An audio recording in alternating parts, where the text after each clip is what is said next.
என் பேர் தான் ஷர்மிளா. என் பேர் காவ்யா. நாங்கள் 2 பேரும் இப்போ எங்கே போய்கிட்டு இருக்கோம் அப்படின்னா பார்க்குக்கு தான் போய்கிட்டு இருக்கோம். ஏன் பார்க்குக்கு போய்கிட்டு இருக்கீங்கன்னு தானே நினைக்கிறீங்க? அங்கே ஒரு யானை அதோட சங்கிலியை அத்துருச்சான். அதுக்கு என்ன ஆச்சுங்கிறத போய் பார்க்க வேணாமா? அதான் நானும் காவியாவும் போய்கிட்டு இருக்கோம். நானும் காவியாவும் ஃப்ரெண்ட்ஸ், அதாவது ஸ்கூல் ஃப்ரெண்ட்ஸ். இப்போவும் நாங்கள் ஸ்கூல் தான் படிக்கிறோம். வாங்க அந்த யானைக்கு என்ன ஆச்சுங்கிறத நாங்கள் போய் பார்க்கலாம். சரி வாங்க போகலாம். நாங்கள் ரொம்ப நேரமாக நடந்து போய்கிட்டு இருக்கோம். இந்த யானையை காணும். ஐயையோ, பார்ப்போம் அந்த யானை எப்போ தான் வருது அப்படின்னு பார்ப்போம். ஐயோ, சொன்னோன்னே என்ன இப்படி யானை வருது? ஐயோ, என்ன இப்படி தள்ளாடிக்கிட்டு வருது? ஐயோ ஐயோ, காவியா ஒன்று தான் முட்டை போகுது.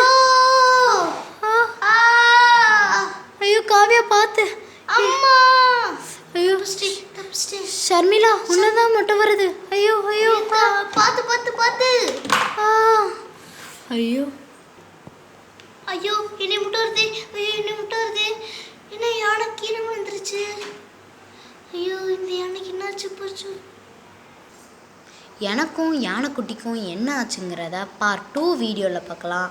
அது வரைக்கும் லைக் பண்ணுங்கள், சப்ஸ்கிரைப் பண்ணுங்கள், ஷேர் பண்ணுங்கள். இந்த யானையை உங்களுக்கு பிடிக்கும்னா பார்ட் 2 வீடியோ கண்டிப்பாக பாருங்கள். எனக்கு என்ன நடந்துச்சுன்னு தெரியும். ஓகே, பாய்.